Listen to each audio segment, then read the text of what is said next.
Good morning student. जैसे कि हमारा चैप्टर थर्ड चला हुआ जिसका नेम है change in profit sharing ratio among the existing partners. तो जैसे कि हम लास्ट टॉपिक डिस्कस कर चुके हैं जो रिलेटेड था रिजर्व एंड एक्यूमुलेटेड प्रॉफिट्स से रिलेटेड था। तो आज जो हमारा टॉपिक रहेगा वो रहेगा revaluation of assets and liability से रिलेटेड। अब revaluation of assets and liability है क्या? तो जैसे सपोज करो कि आज 1 अप्रैल है और आज क्या होता है कि पार्टनर डिसाइड करते हैं कि they want to change their profit sharing ratio. अब जब वो आज प्रॉफिट शेयरिंग रेशियो चेंज कर रहे हैं तो उस पर्टिकुलर डेट को मींस आज की डेट में हमारे पास कुछ असेट्स भी हैं और लायबिलिटीज भी हैं। तो एग्रीमेंट में अगर आज चेंज हो जाता है तो आज की डेट तक का जितने भी हमारी असेट्स हैं कि वो जरूरी नहीं है कि जो बुक में वैल्यू उनकी गिवन है उनका प्राइस मार्केट में भी वही होगा। हो सकता है कि किसी असेट्स का प्राइस कम हो गया हो, किसी असेट्स का प्राइस ज्यादा हो चुका हो। सेम ऐसे लायबिलिटी कोई ऐसी हो सकती है कि जिसको हमें पे नहीं करना, कोई लायबिलिटी ऐसी भी हो सकती है जो नई अराइज हुई है जिसका बुक में जिसके बारे में बुक में कोई मेंशन नहीं किया गया है। तो इस तरह से हम ये कह सकते हैं कि उन असेट्स या लायबिलिटी की मार्केट में वैल्यू कुछ और हो सकती है।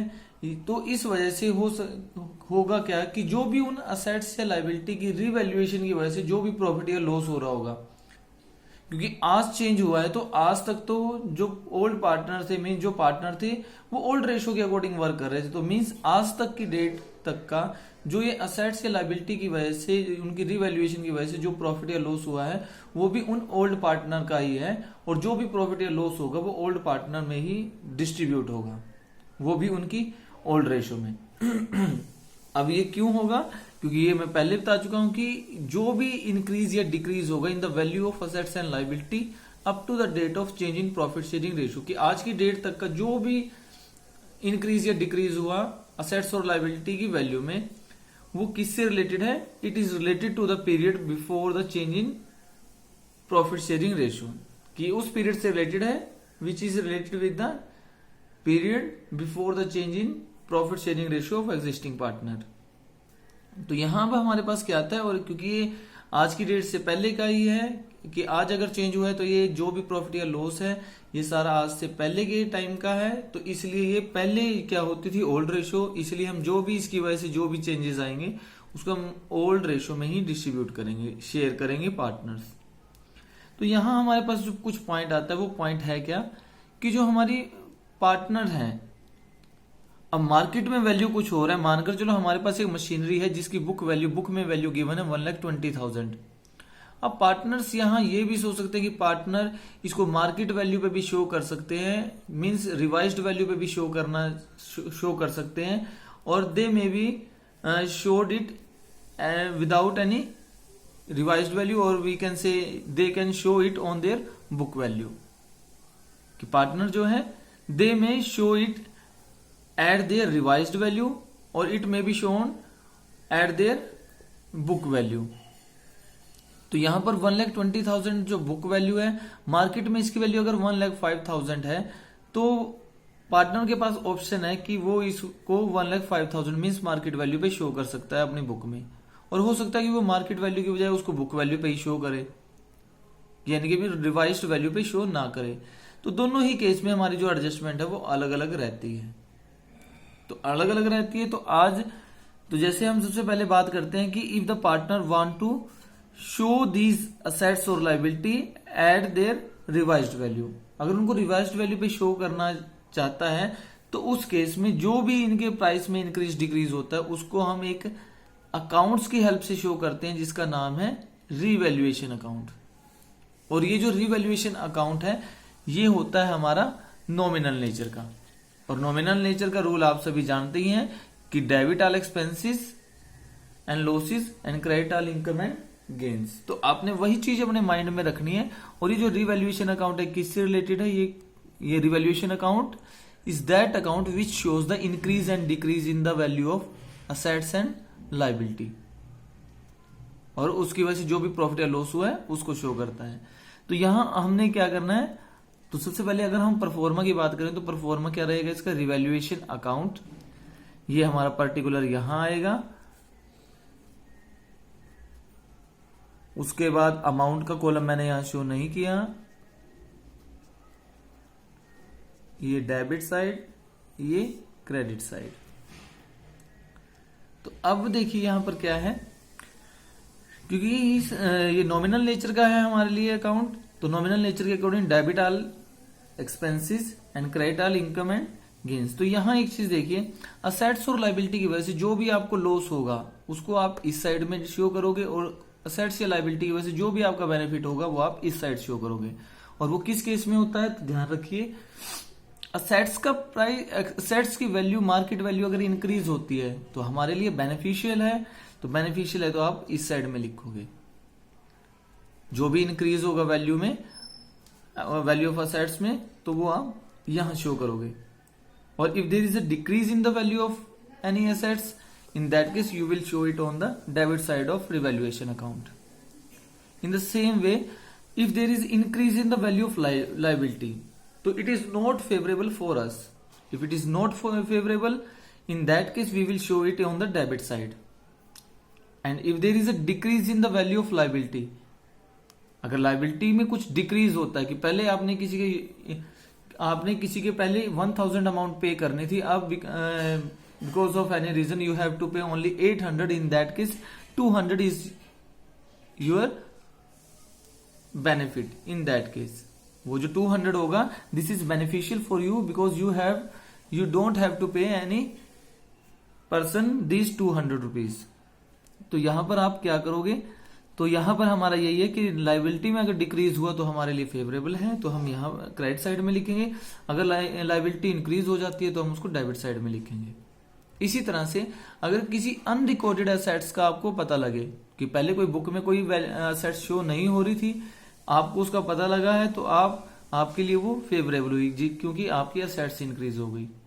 दूसरी तरफ अगर आपको पता लगे कि आपकी बुक्स में कोई लाइबिलिटी नहीं शो थी, लेकिन बाद में पता लगा कि किसी को पेमेंट करनी है और लेकिन वो बुक में नहीं शो की गई है, तो वो आपके लिए एक तरह से अनफेवरेबल होगी, मीन्स आप डेबिट साइड में उसको शो करोगे। इस तरह से शो करके आपने, जब आप क्वेश्चन करोगे तो आपने ऐसा नहीं लिखना कि by increase in value of assets. Suppose करो स्टॉक की वैल्यू इंक्रीज हुई है, तो आप यहां सिंपल लिखोगे बाय स्टॉक अकाउंट। कितनी अमाउंट इंक्रीज हुई वो आप यहां लिखोगे। सेम ऐसे ही यहां अगर मशीन की वैल्यू डिक्रीज होती है तो यहां आप सिंपल लिखोगे टू मशीन अकाउंट, और जितनी वैल्यू डिक्रीज हुई वो आप यहां शो करोगे। और जो भी इसकी वजह से प्रॉफिट या लॉस होगा वो आप पार्टनर में डिवाइड करोगे उनकी ओल्ड रेशो में। कई बार होता क्या है कि एग्जाम में आपसे सिर्फ जर्नल एंट्री पूछ ली जाती है।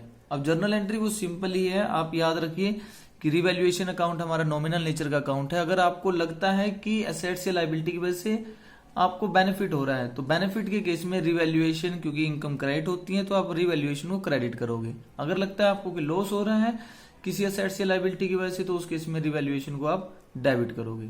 तो चलिए देखते हैं कि कैसे कैसे होता है। जब असेट्स की वैल्यू डिक्रीज होती है, कि when there is a decrease in the value of assets, उस केस में लॉस हुआ आपके लिए, और लॉस के केस में रिवैल्यूएशन को डेबिट करोगे, क्योंकि debit all expenses and losses उसके। और दूसरी तरफ अगर इंक्रीज होता है वैल्यू ऑफ असेट्स में, तो रिवैल्यूएशन को आप डेबिट करो, ये क्रेडिट करोगे। और दूसरी तरफ अगर आप दूसरा पॉइंट भी याद रखो, तो असेट्स जब इंक्रीज होती है तो असेट्स को डेबिट किया जाता है, असेट्स जब डिक्रीज होती है तो असेट्स को क्रेडिट किया जाता है। इन द सेम वे अगर लाइबिलिटी इंक्रीज होती है तो उसको क्रेडिट किया करते हैं, और अगर लाइबिलिटी डिक्रीज हो तो लाइबिलिटी को हम डेबिट किया करते हैं।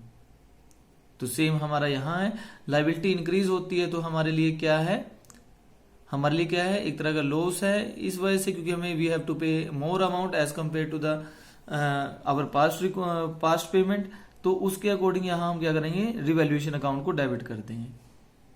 सेम यहां पर हम ये करेंगे कि अगर there is a decrease in the value of liability, in that case we will have to pay less amount as compare to the previous amount. तो हमारे पास ये रहा। अगर लॉस हो, अगर देखिए इसके बाद और क्या केस हो सकता है कि अब इस अकाउंट से हमें प्रॉफिट हो सकता है।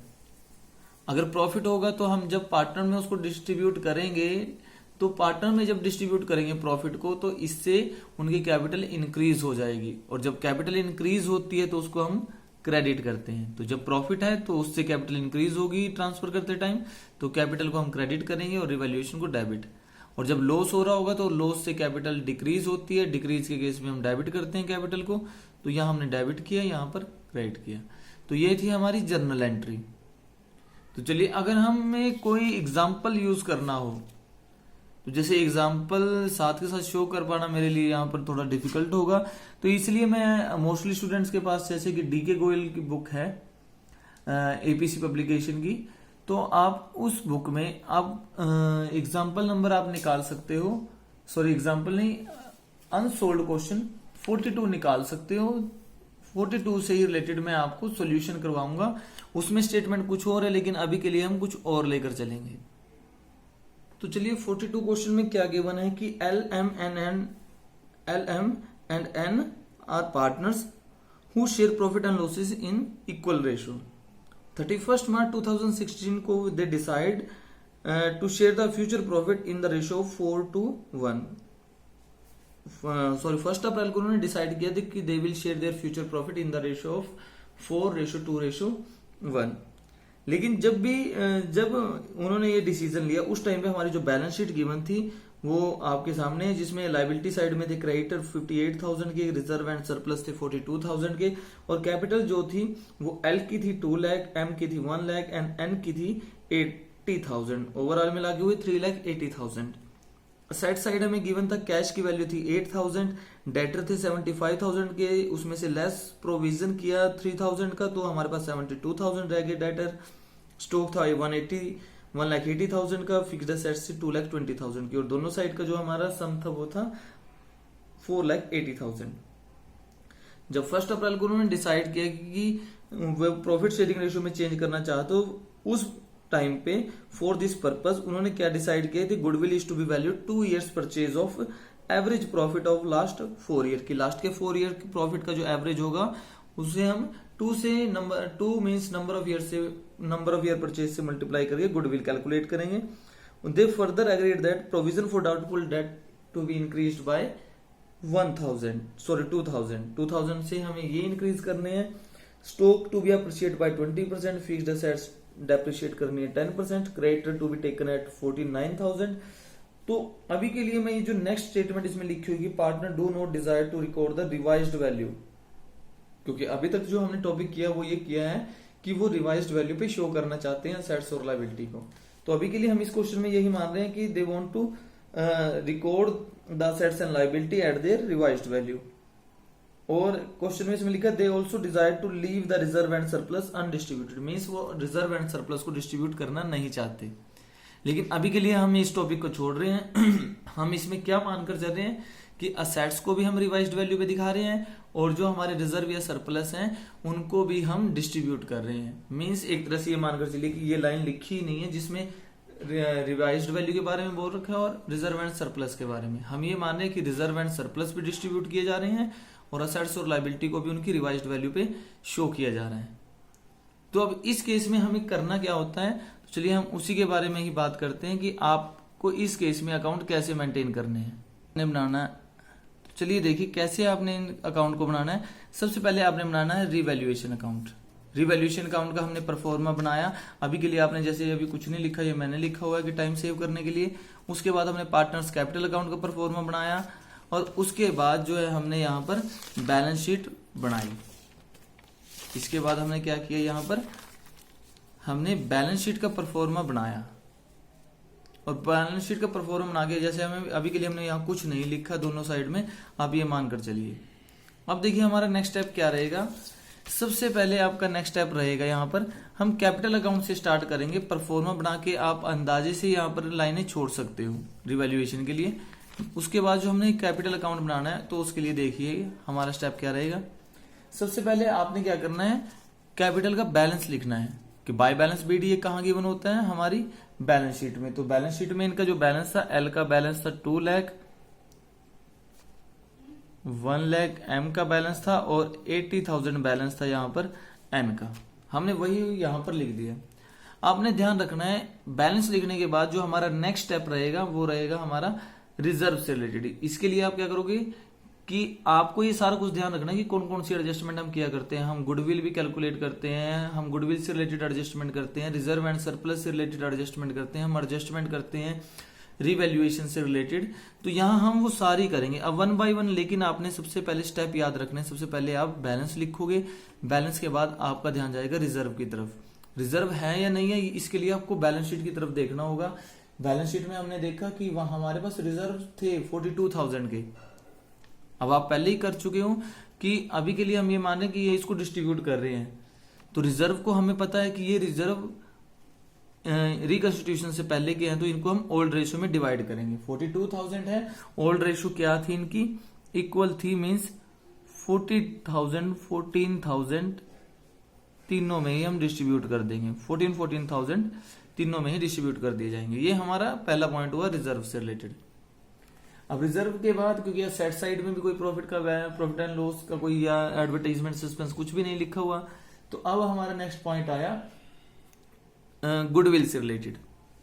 अब क्वेश्चन में हमें कहा था कि two number of year purchase के बेस पे हमें गुडविल कैलकुलेट करने। तो गुडविल के लिए हम गए हमारे कैलकुलेशन वर्क में, और कैलकुलेशन वर्क में जब हम गए तो हमने वहां पर कैलकुलेट की हमारी गुडविल। गुडविल के बारे में कहा था कि on the basis of 2 year purchase of average of last 4 year. Last 4 year के हमें पहले साल में लॉस था, फिर उसके बाद ये प्रॉफिट थे, हमने इनकी एवरेज निकाली, एवरेज आई इनकी 42,000, मीन्स हमारी गुडविल थी 84,000। फिर क्योंकि हमें इन सब के लिए गेनिंग और सेक्रीफाइस भी कैलकुलेट करना होता है, हमने यहाँ पर गेनिंग और सेक्रीफाइस भी कैलकुलेट कर लिया। इसमें हमारे पास आया गेनिंग या सेक्रीफाइस कैसे होता है। सेक्रीफाइस का फॉर्मूला हमने यूज किया old share minus new share. हमारे पास एल ने यहाँ गेन किया है 5/21, एम ने यहाँ पर सेक्रीफाइस किया है और एन ने भी सेक्रीफाइस किया है। अब हमने करना क्या है कि गेन करने वाला, सेक्रीफाइस करने वाले पार्टनर्स को गुडविल का शेयर जो है गुडविल के शेयर की फॉर्म में कंपनसेट करता है। तो 84,000 का 5/21 इसका कितना हुआ 20,000। तो 20,000 इट मीन्स कि हमने गेनिंग पार्टनर्स के अकाउंट से लेकर किसको देना है, हमने देना है यहां पर एम और एन को। तो यहां हमने एम और एन को देना है, तो एम और एन का शेयर बढ़ाया जाएगा। एम और एन का शेयर कितना कितना बढ़ाया जाएगा। अब यहां पर एम ने कितना सेक्रीफाइस किया है 1/21, तो इसका 1/21 मीन्स 4,000 यहां पर गुडविल का शेयर हम एम का बढ़ाएंगे, और एक तरह से 16,000 जो है, क्योंकि 4/21 था उसका शेयर, हम एन को देंगे गुडविल का हिस्सा। लेकिन किससे लेकर देंगे हम ये एल से लेकर देंगे। तो हम यहाँ लिखेंगे एल्स कैपिटल अकाउंट 4,000 हमने एम का शेयर बढ़ा दिया और एन का 16,000 शेयर बढ़ा दिया, और एल से हमने लिया है तो एल के अकाउंट से ये लेस कर दो कि 4,000 हमने एल के अकाउंट से लेस किए, लेकिन ये किसको दिए हमने इससे लेकर एम को दिए, वो यहां मेंशन कर दिया।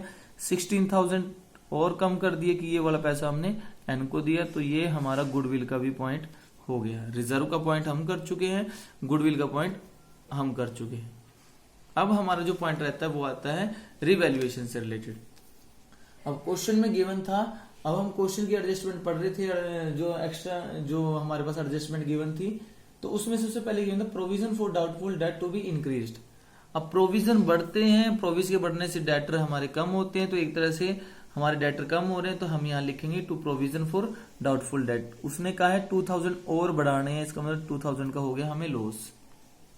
अब उसके बाद जो हमारा नेक्स्ट पॉइंट था, इसमें नेक्स्ट पॉइंट में गिवन था कि stock is to be appreciate by 20%, कि हमारे स्टॉक का प्राइस इंक्रीज हो चुका है कितना 20%। बुक में स्टॉक का प्राइस था 1,80,000 और उसका 20% अगर अप्रिशिएट हुआ मीन्स इंक्रीज हुआ, तो उसका 20% हुआ यहाँ पर 36,000। उसके बाद कहा गया यहाँ पर कि fixed assets to be depreciate by 10%। अब फिक्स्ड असेट्स का प्राइस हमारे जो बैलेंस शीट थी क्वेश्चन में गिवन वो थी 2,20,000 की। अगर उसका 10% डिक्रीज हुआ है, डेप्रिशिएट हुआ है, तो 10% हुआ 220 का 22,000।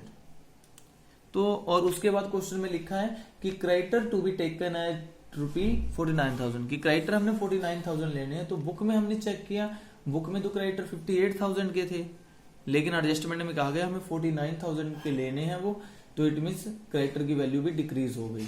और क्रेडिटर की वैल्यू मीन्स लायबिलिटी की वैल्यू अगर डिक्रीज होती है तो हम यहाँ लिखते हैं कितनी वैल्यू डिक्रीज हुई है यहाँ से 9,000। तो ये भी देखो हमने सारी एडजस्टमेंट कर दी। अब एडजस्टमेंट करने के बाद अब हमने देखना है कि प्रॉफिट या लॉस है। हमें साफ पता लग रहा है कि इस साइड 45,000 बन रहे हैं, इस साइड बन रहे हैं हमारे 44,000। तो हमने यहां से क्या किया, क्लोज किया, क्लोज करके हमने यहां पर लिख दिया टोटल जो भी बनता था। ये वाली साइड हमारी ज्यादा है 45,000 और हमारे पास ये वाली साइड हमारी बन रही है, सॉरी 24,000 ये बन रही है। तो हमारे पास जो प्रॉफिट क्या हुआ, जो हम प्रॉफिट होगा वो हम यहाँ लिखेंगे, to profit transfer to L's capital account, M's capital account और साथ के साथ एन कैपिटल अकाउंट। अब कितना हुआ ये प्रॉफिट अगर हम देखें 21,000 का, तभी यहां पर 45 बन पाएंगे यहां से। और ये जो 21 है, क्योंकि ओल्ड रेशियो में ही डिस्ट्रीब्यूट करना है जो भी प्रॉफिट या लॉस होगा, तो यहां से हमने 7,000 एल का आ गया, 7,000 एम का और 7,000 ही एन का। अब क्योंकि ये जो प्रॉफिट है ये हमें पार्टनर में डिस्ट्रीब्यूट करना है, तो हम ये क्या करेंगे कि जितना भी हमारा प्रॉफिट हुआ है ये हमने यहां ट्रांसफर कर दिया, क्योंकि प्रॉफिट से कैपिटल इंक्रीज होती है। तो यहां 7,000 7,000 एंड 7,000। एक चीज और शॉर्ट में आप याद रखिए कि जिससे भी आपको लगता है कि कैपिटल इंक्रीज होगी पार्टनर की, वो इस साइड में आएगी आपकी, और जिससे पार्टनर की कैपिटल डिक्रीज होगी वो इस साइड में आएगी। तो यहां पर रिजर्व हुए, हम रिजर्व से कैपिटल बढ़ती है, रिवैल्यूएशन के प्रॉफिट से कैपिटल बढ़ती है, और यहां से गुडविल के वजह से जिसका शेयर बढ़ता है उसको आप यहां लिखोगे, जिसका शेयर कम होता है उसके अकाउंट में इस साइड में लिखोगे। तो इस तरह से देखिए ये हमारा अकाउंट तैयार हो गया। अब हम देखते हैं कि किस साइड का बैलेंस कम है, किस साइड का ज्यादा। तो हमें साफ पता है कि हमारी क्रेडिट साइड का सम ज्यादा है, और ये कितना है, ये बना हमारा 2,21,000, और ये जो बैलेंस है ये हमारा बना 7 और 4 11 और ये हो गया 125, और इस साइड का सम हो गया, ये हुआ हमारा 30 और ये 110 और ये हो गया 117। तो इस तरह से ये हमारा इस साइड का बैलेंस आया, और यहां से भी हमने इसका टोटल कर दिया 2,21,000 125 और 1,17,000। एक चीज और आपने याद रखना है कि जब भी आप गुडविल की एडजस्टमेंट कर रहे हो तो अपने बुक में चेक करना है कि क्या पहले से ही कोई गुडविल बुक में हमारी शो थी। अगर वो शो थी तो पहले हम उसको राइट ऑफ करते हैं, ये वाली गुडविल की एडजस्टमेंट हम बाद में किया करते हैं। तो चलो वो जब क्वेश्चन आएगा मैं साथ ही साथ बता दूंगा आपको। तो यहां से सब एडजस्टमेंट करने के बाद हम निकाल लेंगे बैलेंस